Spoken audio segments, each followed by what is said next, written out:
Welcome to This is 42 podcast. Today's episode is with the New York Times bestselling author, co-founder of string theory, the man himself, Dr. Michio Kaku. We talk about everything from religion, psychedelics, AI, and many other things. Now, I wanted to push the man, but out of respect, I held myself back a little. It may come across a bit combative, but I can assure you we both had a lot of fun. So here it is, Dr. Michio Kaku. Hey, everybody. Welcome to This is 42 podcast. I go by the name of Desh, and I have a special guest in today in the studio. Welcome, Dr. Michio Kaku. Glad to be on. Fantastic.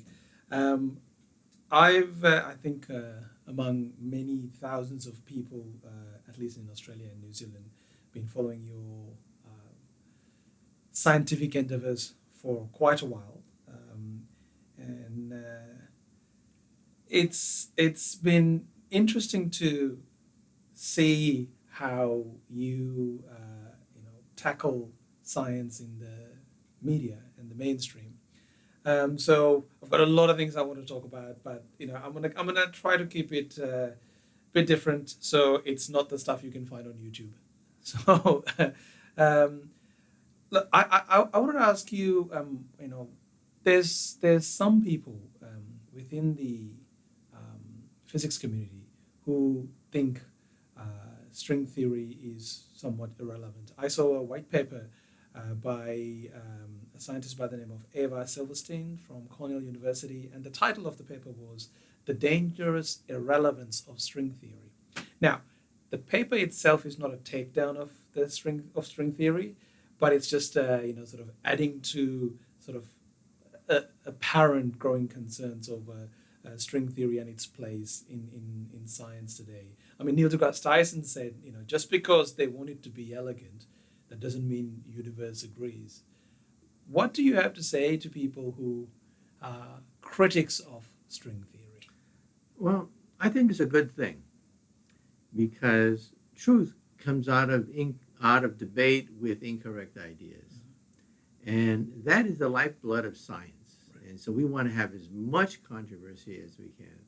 However, that controversy has to be learned. That is, we don't want someone to simply say, I don't like that theory because it doesn't feel right. You have to look at the mathematics. You have to look at the content. And unfortunately, most of the people who criticize string theory are clueless about what string theory is.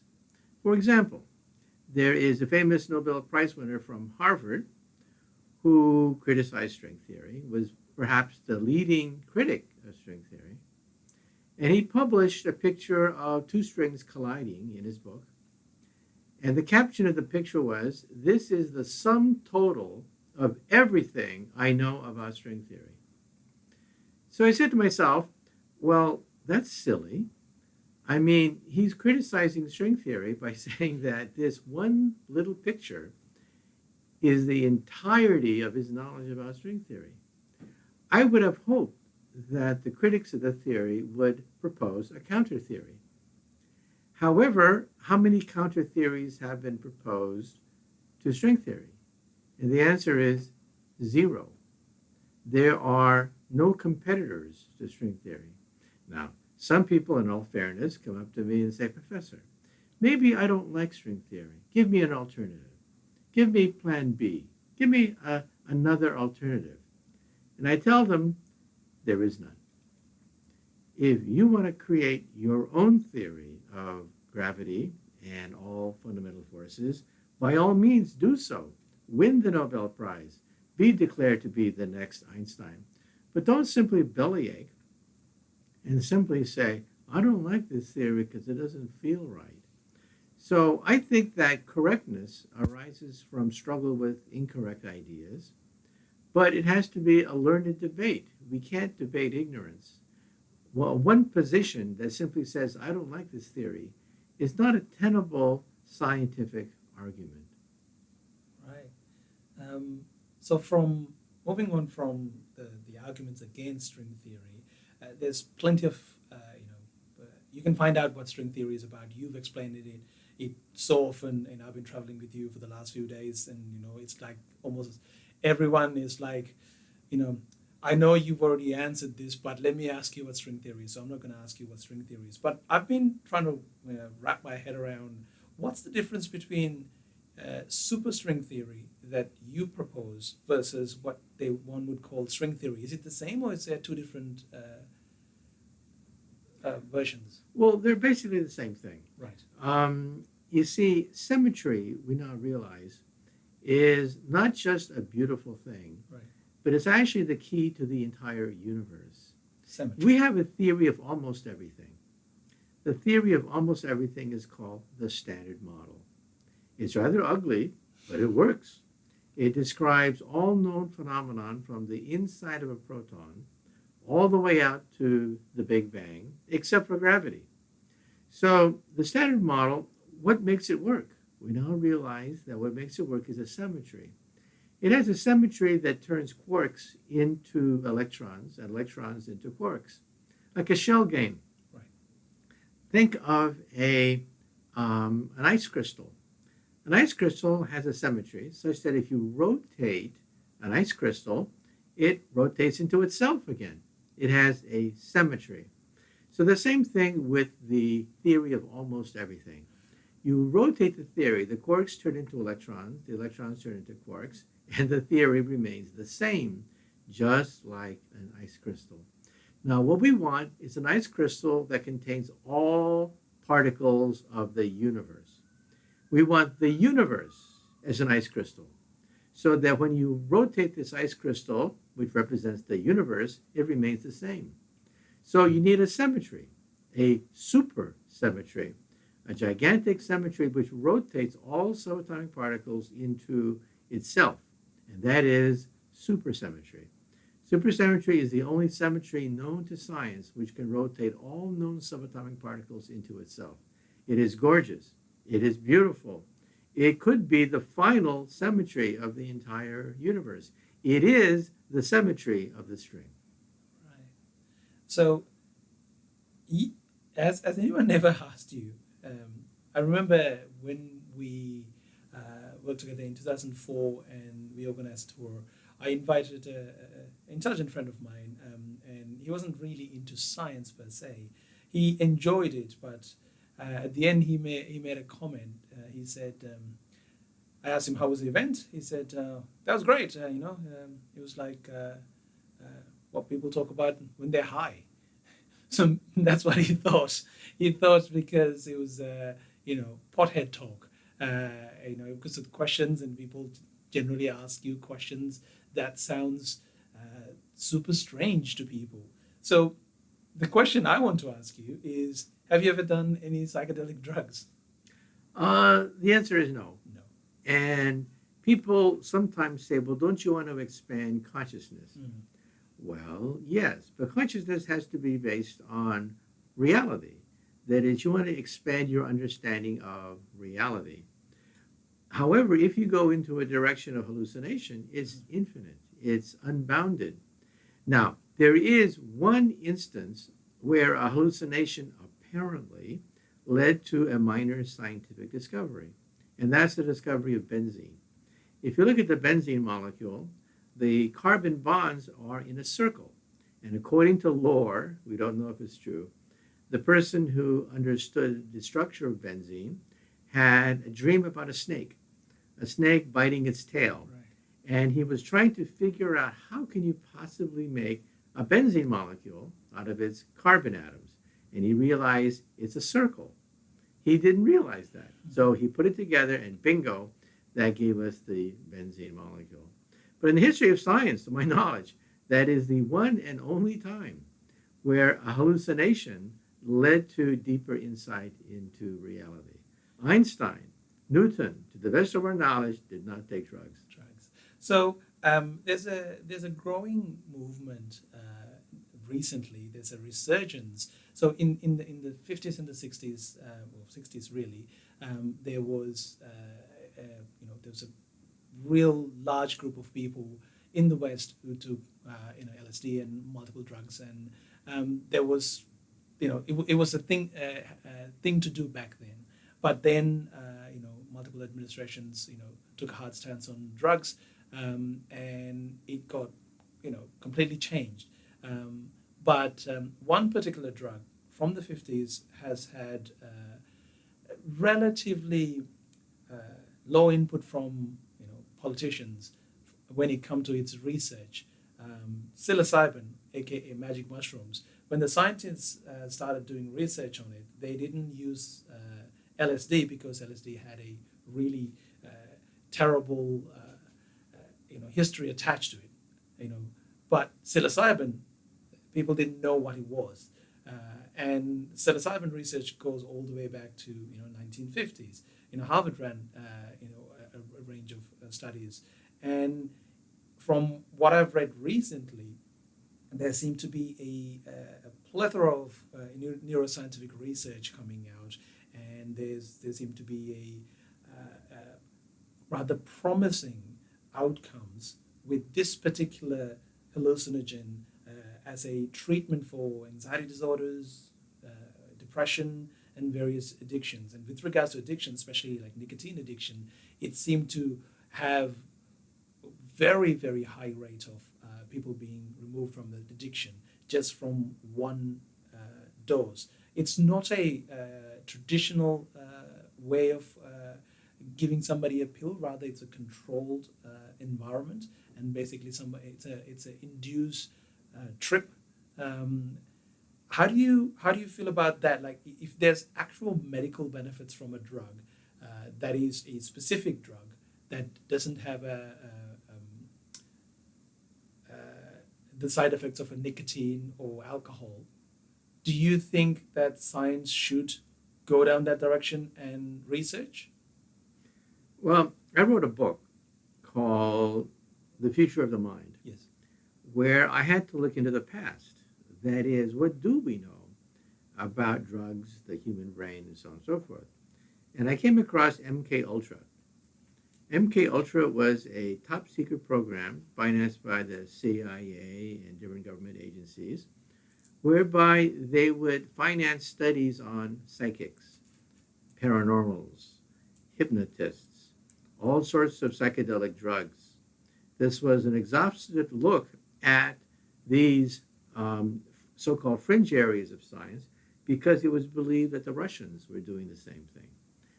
For example, they would have a map of the ocean, and they would ask a psychic to locate Soviet submarines.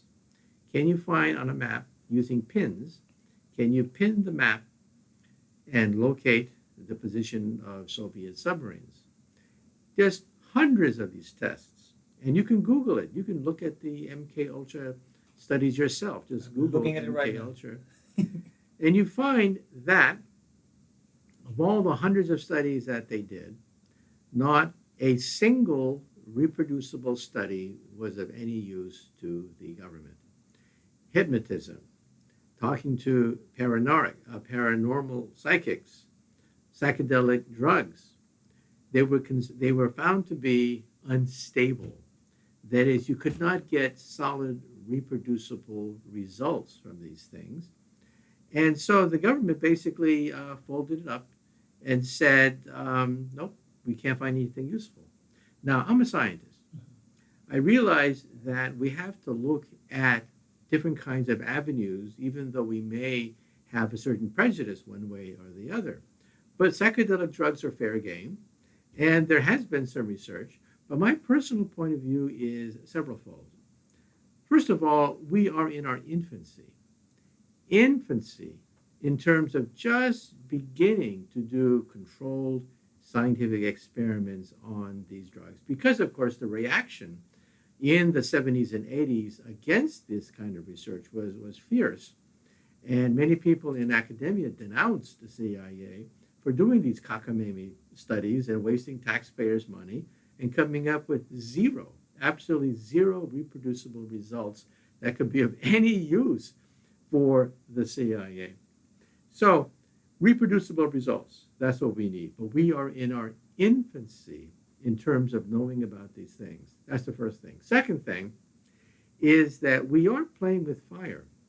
What separates us from the plants? Well, plants don't have muscles, they don't move around. But you see, there's also another difference between plants and animals. Animals have a pathway that allows them to reward certain behaviors. Plants do not. Plants are not rewarded every time they move in a certain direction or do some kind of behavior. We do, and that governs our behavior. So if dopamine, which is one of several, but one of the main neurotransmitters involved in this reward cycle is tampered with, we got to be very careful because it goes to the essence of what we are. And it turns out that, yes, the CIA also did experiments on our pleasure center. We have a pleasure center. It's called the nucleus accumbens. And by stimulating it, you can stimulate the dopamine cycle and induce behaviors in animals, reproducible behaviors. For example, if you connect the mouse to a telegraph key, and the telegraph key stimulates the nucleus accumbens, many rats will hit that telegraph key until they die of starvation. They will do it literally to their death. Now, if you go up the evolutionary scale, look at dogs, look at porpoises, for example. Porpoises have been hooked up, but porpoises, being more intelligent, will actually stop after a certain point, realizing that it will starve to death by stimulating its pleasure center. And then they go out and eat. And then they go back and they stimulate themselves some more. So we have to realize that we are animals. We too have the same dopamine pathway. And dopamine is one of the common denominators of many of the drugs that are seen. And so you begin to realize, point number 2, that you're playing with fire. Not only are we infants in terms of doing research that is reproducible, falsifiable, and testable, we're infants in this area, we're playing with the most basic mechanism of the human brain, and that is the reward cycle, the dopamine cycle. So, and number 3, the point is that coming out of the 60s and 70s, there's ample firsthand data about people that became drug addicts. And what happened was you could talk to these people about the difference between drugs, but for them, it was just nothing but one big drugstore. They believed in recreational drugs, and they would have uppers, downers, whatever suited their mood at that particular time. They would use this pharmacopoeia of drugs to go in one psychic direction or another, just based on a whim. So you could tell them that certain drugs are addictive, certain drugs give you the sense of megalomania when you are not God, but they think they are God. You could argue till you're blue in the face, but it's of no use because for them it's a recreation. It's a fun thing, and they get a kick out of it. So I think that we have to be very careful.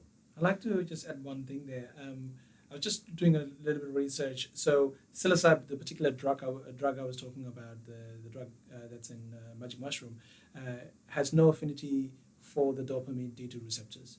And I also found this little chart that I want to show you real quick. This is showing the addictive nature of each of the drug types, which is what you are talking about. Obviously, for somebody who's addicted, this doesn't really mean anything. But basically, LSD and psilocybin and marijuana sort of sit on way back on the scale compared to you have heroin up here. Or alcohol. Oh, alcohol, exactly. Alcohol and all that sits right over there. Okay, but all I'm saying is that we are children when we do scientific studies on these things. You realize that potentially thousands, millions of people can try some of these things for recreational purposes, and there's no study done on the long-term effects. I defy anyone to show me a long-term study about whether or not this is going to damage your brain, not tomorrow, not 10 years from now, but 20 years from now. And so I think we have to be very careful. And like I said, you're playing with fire. Not just dopamine, but there are neurotransmitters. All drugs work through neurotransmitters. That's why they affect the brain. they go through the blood-brain barrier and they affect our neurotransmitters. That's how they work. There's several. There are about 4 or 5 neurotransmitters that we've looked at carefully. Dopamine being the most famous and the most common, but there are others. Mm-hmm. So the point is that we have very little reproducible, testable information on these things. And third, as I mentioned, the implication for the average drug user is he doesn't care at all. It's recreational for them. They have a drugstore of different kinds of drugs because they feel that they need an upper, a downer, whatever for that particular evening. And they couldn't care less about these studies that have been done. For them, it's like the moment. It's what makes them feel good at that present time. And I've had friends who became drug addicts, and you lose them. They're lost in the mist. And it's a waste of talent, and it's a waste of life. Now, I'm not saying that all drugs are bad. I'm just saying that we're children in terms of understanding them. We're playing with fire, and it's very dangerous to simply say this drug is better than that drug when we don't know for sure. Show me a study that shows that over many decades that this drug has no bad effects. There are none. I'm going to actually take this on and actually send you some scientific paper. There's some long-term studies going all the way back to 1950s that few people have conducted up until recently. With a very small base of subjects. These are not controlled experiments. Right. They're not done over a long period of time. And many of them are drug addicts where you don't know what the hell they were taking. I mean, they're a walking drugstore. All right. We're going to move on from this one. So I want to talk about consciousness, which is, the world, especially the developing world, is moving away from traditional religions. All the data shows, people are no longer part of traditional religions. People are somewhat spiritual, and some people are not.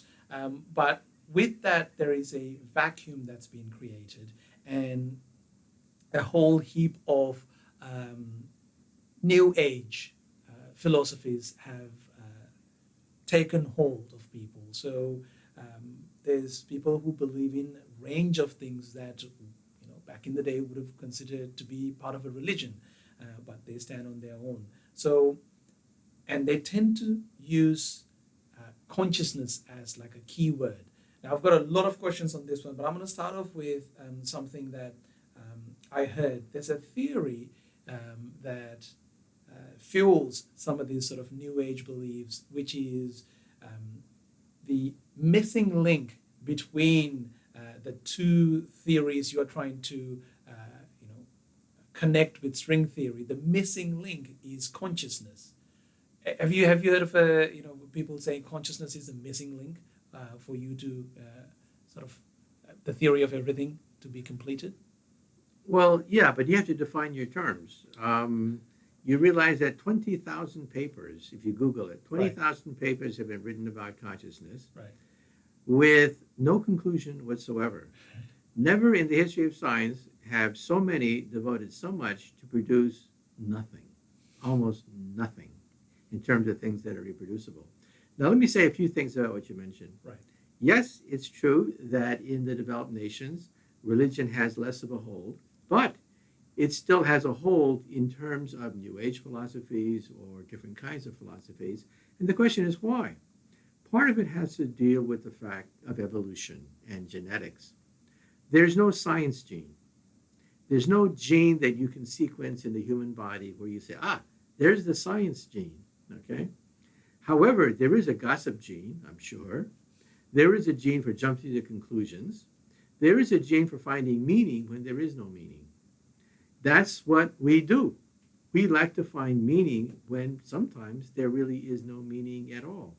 We try to find irregularity when there is no irregularity.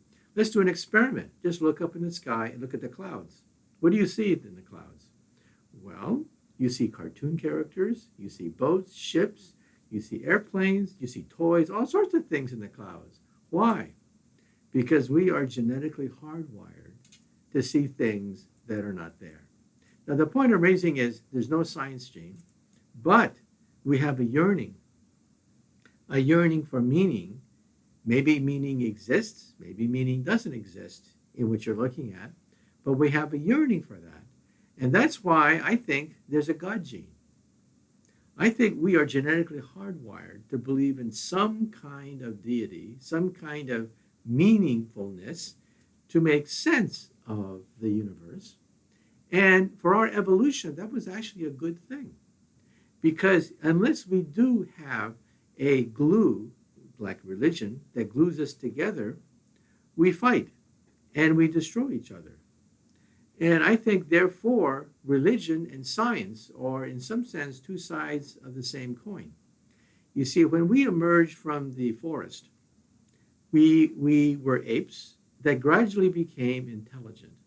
But you see, intelligence is divisive. Intelligence is dangerous. Because if you have 5 people and they're all intelligent, what do you get? You get 6 different conclusions. And they could be mutually exclusive and they fight each other and they could kill each other. So as our ancestors gradually became intelligent millions of years ago over a long period of time, I'm sure that most tribes destroyed themselves because people would challenge the top dog. What holds animals together? The alpha male holds animals together. They don't have religion. They have alpha males. As we made the transition away from alpha males toward religion, we began to challenge the alpha male because we became intelligent. And what did they do? We would sabotage them, ambush the alpha male, take control. And what happened? Chaos. And these animals, our ancestors, those ancestors didn't survive. They didn't have progeny. So what you need is a check on intelligence. As we became intelligent over millions of years, we destroyed ourselves because intelligence is dangerous. So we need a check. And what was that check? Religion. Because you see, if your top dog is no longer the top dog because you're smarter than him, you can ambush him, the tribe falls apart. So what you need is a top dog in the sky. And what is a top dog in the sky? God. Now, I'm not saying that God doesn't exist. God could very well exist. All I'm saying is that our ancestors probably became religious to hold the tribe together. Because without religion to hold the tribe together, we have a lot of bickering people that each think they're smarter than every other person, ambush each other, sabotage each other, and what do you get? Death and chaos. But some of the greatest atrocities in the world has been in the name of religion. Why? Because it's one tribe against the other tribe. You see, what religion does is it gives meaning to the tribe. Because what holds the tribe together? The Son of God. Your alpha male is not just an ordinary alpha male. Your alpha male is the son of the alpha male in the sky. Your alpha male is the Son of God. That gives legitimacy to the leader of your tribe. Now, what happens when you meet other tribes? Well, they are the other. They are the heathen. They don't believe in our alpha male. Therefore, they have to be slaughtered. And that's why, A, religion on one hand is cohesive. It holds the tribe together. B, it is antithetical to other tribes and will slaughter them because those tribes are not part of our tribe. So, yeah. in a modern world, I can see that the evolutionary advantage at a certain point in a historical context. But as we move, as we all have access to the internet, as we all have the capacity to be intelligent, shouldn't reason be a better yardstick for us to come to terms with understanding the world? Shouldn't we all sort of abandon our historical tribalism? Well, let me summarize again. I think tribalism was good for us when we were emerging from the forest because you have to check intelligence. Intelligence is dangerous. Intelligence is divisive. And so you need the Son of God that is your alpha male, to give you meaning and to hold the tribe together. But the cost of that is that you slaughter the neighboring tribe because you're competing for resources with the neighboring tribe. Now, with modern day technology, fast forward a few million years, okay? With modern day technology, abundance is a reality. We no longer have to fight for limited resources. Why do we have tribalism? Why did evolution prefer tribalism? Because it meant that your tribe had access to resources and could kill competing tribes because they too wanted your resources. Mm-hmm. But if we have science gives us an abundance of resources, and in principle, we don't have to fight anymore, but we do anyway, because this is genetics. Science is only 300 years old. A period of abundance is only less than 150 years old, an era of abundance, okay? Our genes haven't changed for 100,000 years. We have the brain of a caveman, the brain of a cave woman, except the difference is we have nuclear weapons. We have the capability of creating a paradise on the planet Earth if we felt like it, okay? So that's why we coexist with two competing trends. One hand, science, knowledge, technology, which can liberate us from all the wars of the past, but we still have this instinct of tribalism that is genetically hardwired. I'm sure there's a tribal gene up there in our genome, just like I think there's a God gene. There's probably a tribal gene, and we coexist with two competing impulses. That's why I would hope that the science impulse wins, but remember, there's no gene for science. Science is an acquired taste. Science is only 300 years old. Our genome is hundreds of thousands of years old. But the scientific consensus that scientists come to, it doesn't really matter what you think, right? Science, when it presents certain data sets, whether you like it or not, just like you said earlier, string theory, one might feel like it's not the right thing, but if the science is accurate, whether you like it or not, it is factual. Science doesn't care about your feelings. So all what I was trying to get to is, as we move away from religion, wouldn't it be better for us to, rather than having still room in a world where we're still trying to preserve this ancient thinking that helped us at a certain point in our history, there's no point in the future for it. Shouldn't we be more focused on figuring out how reason and science get among more people? Well, I disagree with most scientists on this question. Right. Most scientists believe that technology has no ethical direction, that it's neutral, that a hammer is a hammer. It can be used to kill, it can be used to build. It's a double-edged sword. It's neutral ethically. I disagree. I think that science does have an ethical direction because the internet spreads knowledge. It spreads nonsense, but mainly it spreads knowledge of how other people live. That in turn stimulates democracy because you want to have a voice, because you now have access to knowledge of other societies and other cultures. So that spreads democracy. And democracies do not war with other democracies. Why do we have wars? Well, many reasons, among them fighting for resources, fighting for wealth so that we can propagate our genes. So that's one reason why we have wars. But you see, wars are fought usually by kings, queens, emperors, and dictators, never between two democracies. Because in a democracy, what do you want? You want to have a good life for your kids. You want to have peace, stability in your neighborhood. That's what most people want. But kings and queens, what do they want? Glory, power, resources, riches. And so that's why we have wars, because most wars are fought with kings, queens, emperors, and dictators.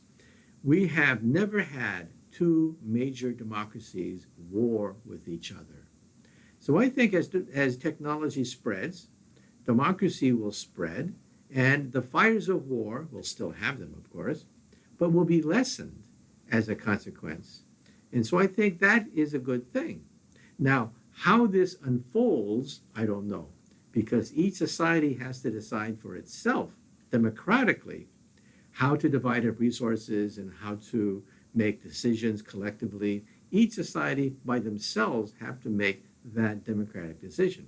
All I'm saying is that once we have that democracy, democracies do not war with each other. There's a few wars that has happened between democracies. I just quickly looked it up. The first Balkan War, and there's Israel War of Independence against Lebanon. Well, if you look at these wars, most people point to the exception of the American Civil War. Right. But the American Civil War was fought with a slaveocracy. Yes. That was not a democracy that at all. wouldn't- I When a wouldn't call that huge chunk democracy. of the population. There's Turkish invasion of Cyprus, which happened in 1973. Both countries had democratic governments back then. Well, yeah, but you have to realize that for the most part, democracy was stunted and it was not allowed to flourish. You're still talking about an elite, Yes. a small handful of people Yes. that want resources, they Right. want power. Right. The average person just wants a good life for their Exactly. kids. A real democracy is a democracy where you try to foster resources Right. divided evenly among your people, right? Yes. These wars, you can point to them because they were not real democracies. Okay. They're democracies led by an elite that want power and access to resources. I want to come back to this, but before that, there was a question I wanted to ask. Oh, by the way, the very fact that you have to even Google something like this Of course, is it proves the proof point. of my point. Of course. If this was commonplace, you wouldn't even have to Google it. I can tell you why I had to Google, because I guarantee the audience will comment with this information if we didn't Google it real quick. But I wanted to ask a question. I want to come back to democracy very quickly, but I wanted to ask a question about, we spoke about religion. You commented that you disagree with some of your scientific colleagues. Do you believe in God? We have to be careful about defining our terms. Right. Okay. Einstein said there are at least two kinds of God. Mm-hmm. So you have to be very careful when you define God. First is the personal God, Yes.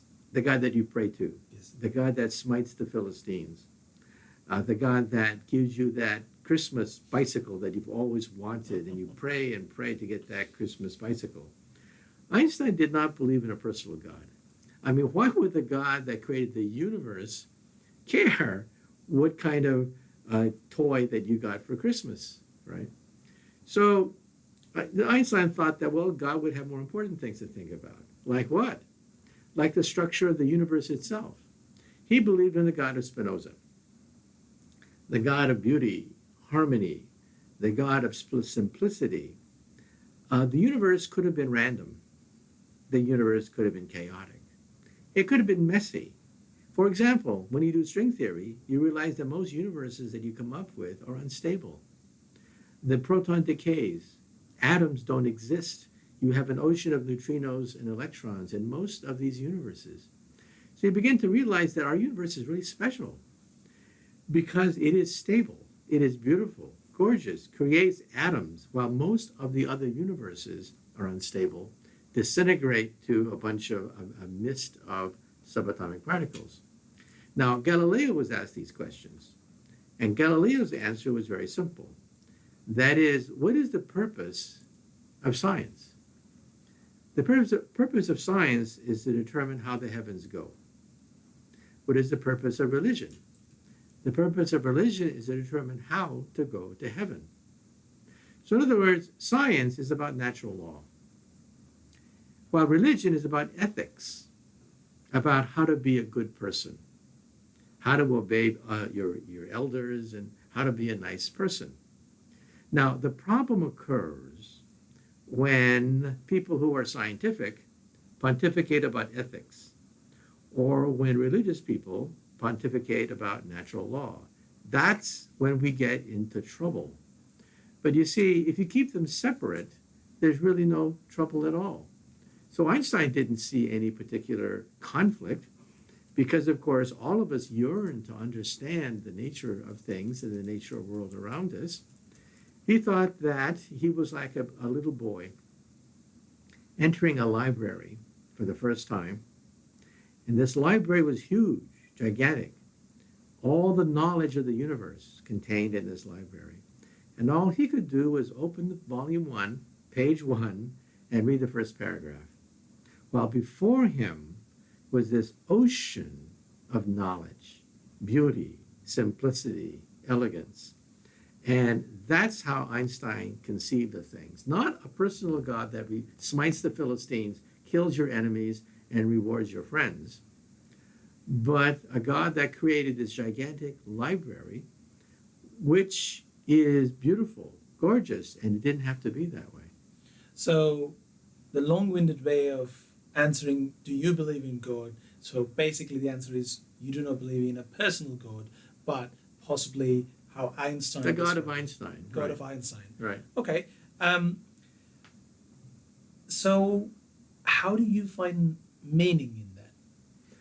Well, some people want meaning given to them by some guru. Right. They join some kind of cult and they say to the guru, tell me, what does it all mean? Right. Now, my attitude is that's a cop-out. Mm-hmm. Because you find your own meaning. It's too easy to have meaning given to you on a platter. You have to struggle. You have to struggle with this question. You have to find your own meaning. And that's why I think that when people talk about the meaning of life, it's a journey. It's a process. It's not simply a sheet of paper where the meaning is 42 or the meaning is something simple. You have to earn it. You have to struggle to create that meaning. You create your own meaning. So in some sense, the purpose of the universe is self-creation. You have to create your own meaning. So you mentioned earlier that science and religion can coexist, but not necessarily walk into each other's... as long as you keep the domains magisterium, separate. right? The one Yes. is for ethics and one is for natural law. So scientists like Richard Dawkins and philosophers and scientists like Sam Harris will strongly disagree with you because they've written books about how you can be moral without religion, just purely understanding how science works. Well, let me say this. I am not an atheist. Right. I'm a scientist. And in science, we realize you cannot disprove a negative. Mm-hmm. For example, unicorns don't exist. Can you prove that statement? Well, unicorns don't exist everywhere we look, but maybe there's a unicorn someplace where we haven't looked yet. Therefore, you immediately see the problem. There's always places that you haven't looked. But the problem... Meaning that you cannot disprove a negative. So if you try to disprove the existence of God, which many atheists try to do by saying, no one's going to throw a thunderbolt at me right now, ha, ha, ha, God doesn't exist, right?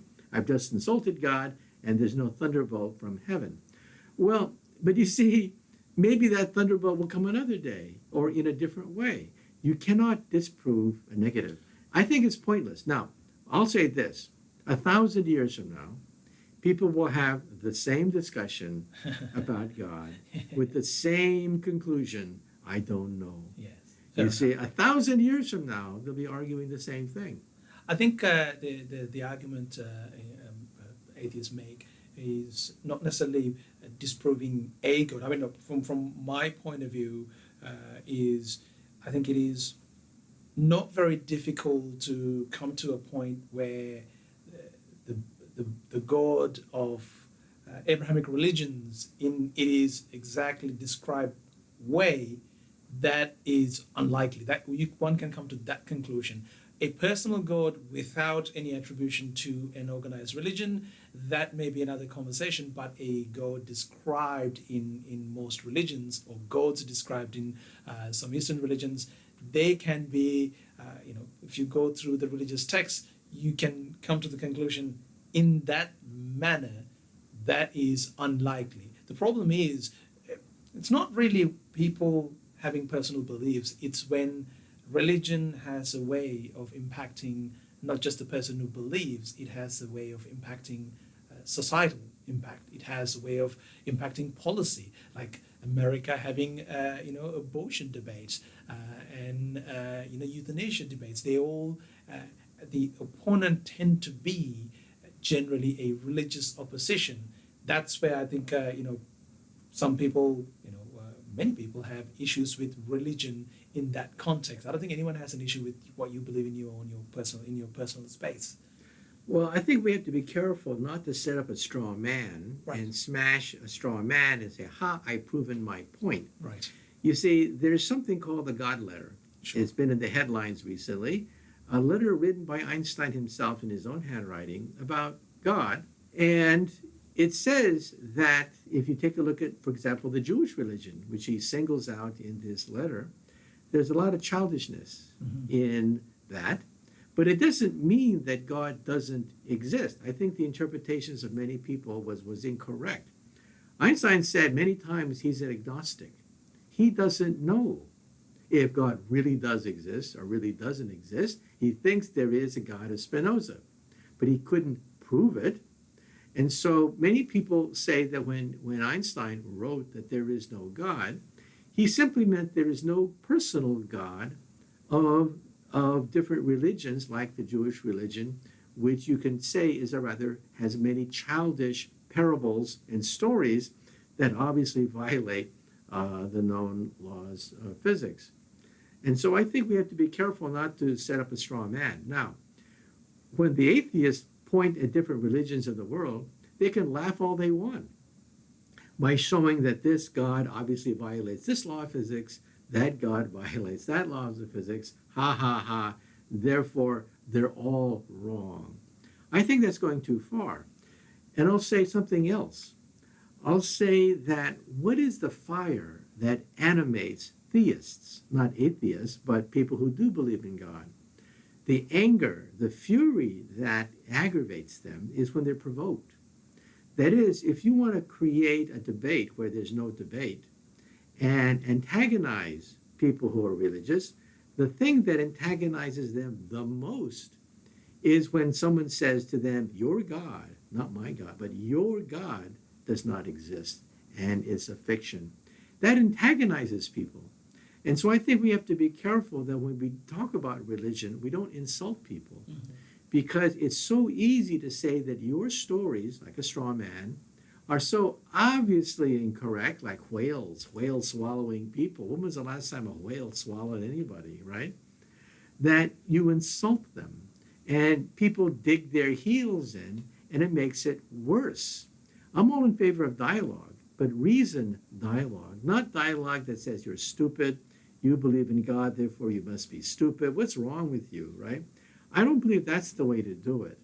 I think the way to do it is either just leave it alone, because science by itself will naturally decrease the necessity to pray to a God, or talk about it, in a reasoned, logical way, point by point, rather than, let's say, insulting people by saying that your parables are obviously silly. I agree. I think we're in agreement with regards to conversation is the key. But I think where we in disagreement would be what role religion plays and continue to play. But moving on from that, I want to talk about this new realm of meaning that people find in New Age religions. They're not necessarily religions. There are lots of pop psychologists or people who claim to give you meaning, these gurus that's out there. They tend to use you to explain things. So I first came across a documentary in 2004 called What the Bleep Do We Know? Which, when I first watched it, I was like, wow, this sounds amazing. It was talking about our ability, the human consciousness and its ability to change things around us. Later, that spawned a cult-like following, and they used the word quantum so often that back then I thought, oh, maybe this is science.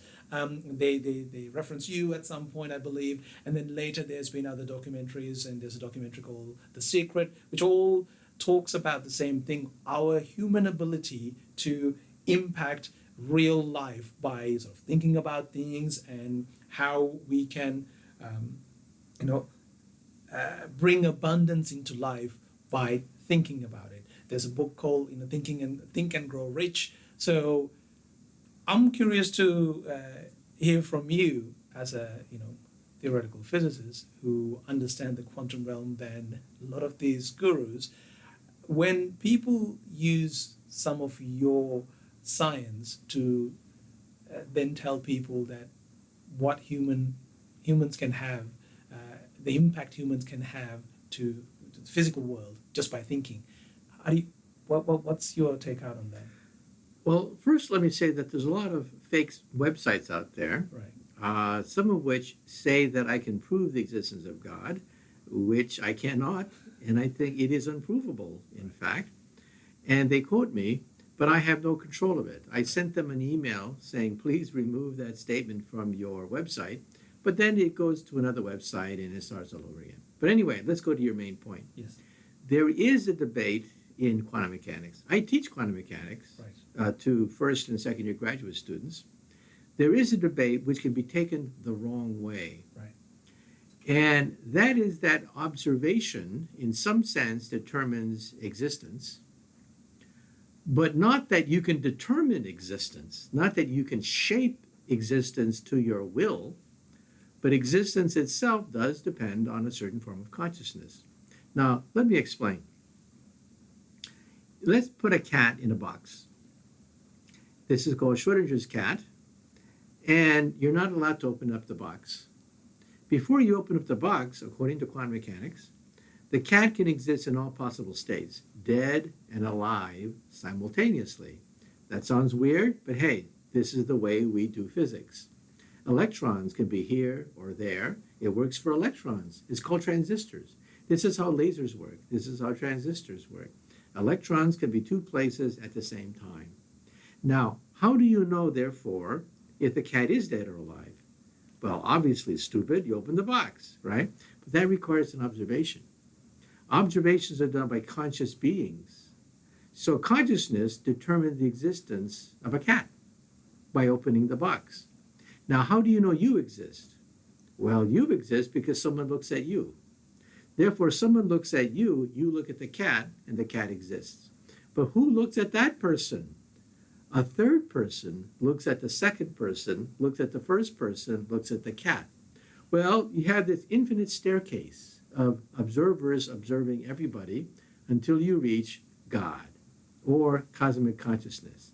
Believe it or not, this is a valid form of quantum mechanics. It was proposed by Eugene Wigner, who happened to be one of the people who built the atomic bomb.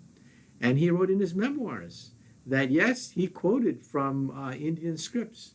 And he said that he does believe in a form of cosmic consciousness. The cosmic consciousness determines the existence of this cat. Okay? Also, John Wheeler, whose student was Richard Feynman, the Nobel Prize winner, also said that perhaps the Big Bang was formed because someone looked at it. Now, that's one way to look at this problem. Of course, Einstein hated this.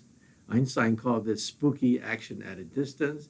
He thought that he said, quote, the more successful quantum mechanics is, the sillier it looks. There's a second way to look at this, which is what I believe in. Most of my friends who are Nobel Prize winners also believe in this alternate approach. This alternate approach is even crazier than the first. The first approach simply requires cosmic consciousness. The second approach is even more bizarre, but it is what I believe, and that's many worlds. The universe splits in half. In one universe, the cat is dead. In another universe, the cat is alive. That's how you resolve all the paradoxes of quantum mechanics. And, as I said, Einstein hated all of this, but he was wrong. Why do we have transistors? Why do we have lasers? Why do we have the internet? Why do we have this conversation on the internet? The internet is made possible because of quantum mechanics. I mean, think about it for a moment. If Isaac Newton were alive, and you told Isaac Newton there's such a thing as a laser and a transistor, he would say, nonsense. There's only the three laws of motion. The universe is made of tiny little steel balls. You can't have electrons dancing in many places at the same time, but we do, and that's called a transistor, and that's why we're talking on the internet now. So that's fascinating. What's Heisenberg's uncertainty principle?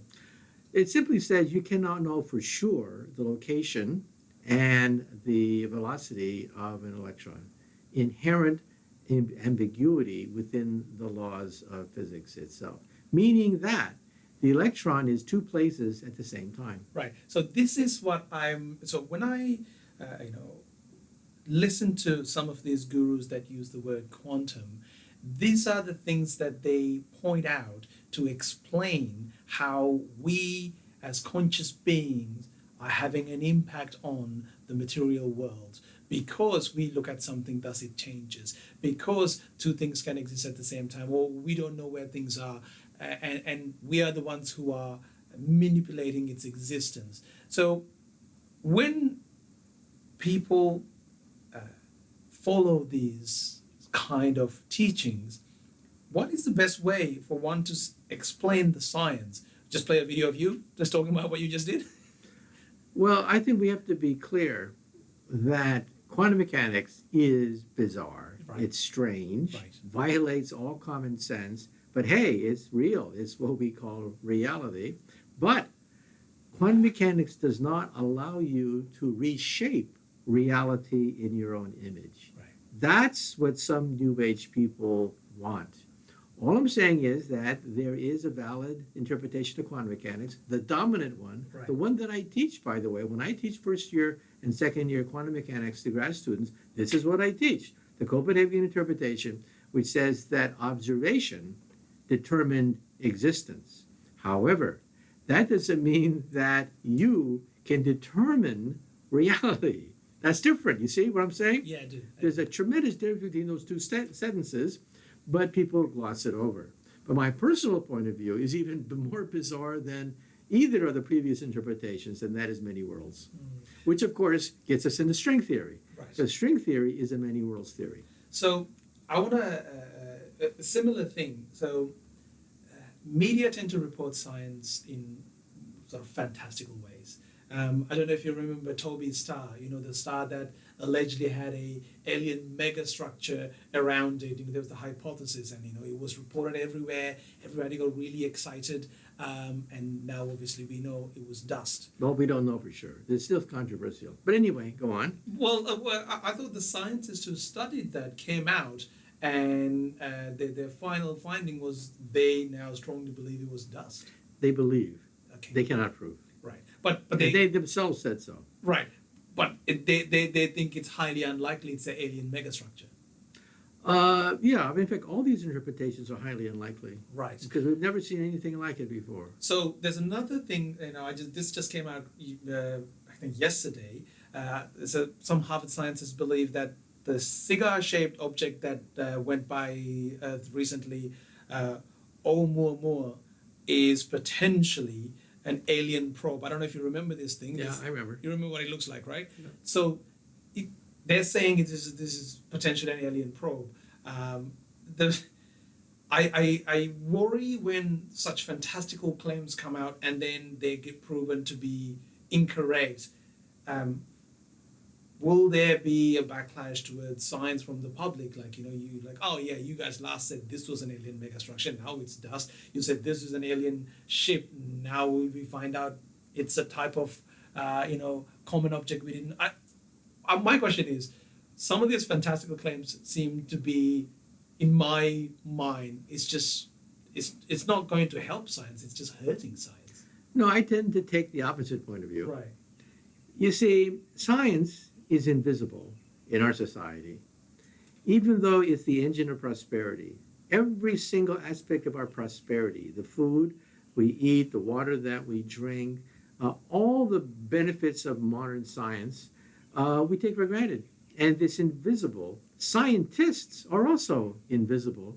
You talk to the average person and you say, do you know a doctor? They'll say, well, yeah, once in a while I visit my doctor. And then you say to them, do you talk to a scientist? And they'll say, I've never, ever met a scientist in my life. I just see him on TV once in a while. And then you begin to realize that science is invisible in our society. Scientists are also invisible in our society. And if once in a while some cockamamie idea gets out there, it does stimulate people to think about these things.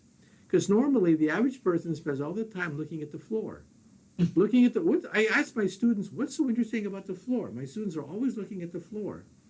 And I say to myself, well, that's the average person. The average person spends a lifetime looking at the floor. And if once in a while they have to look up, even if it's for some cockamamie idea, that's actually a rather good thing, because that is better than spending the rest of your life simply looking at the floor. Well, if 42 has anything to do with it, we're on a mission to bring more scientific conversation to the mainstream. So if you keep doing what you're doing, we're going to help get you a message out there. And I just want to say thank you for the fantastic conversation. I really appreciate it. And we're looking forward to hearing you speak more and see more of your content come out. Professor Kaku, thank you so much. No, my pleasure. Thanks for listening to This is 42's Guide to Find Meaning. We hope you enjoyed the latest episode. If you want more content, don't panic. You can head to thisis42.com. Until next time, take care.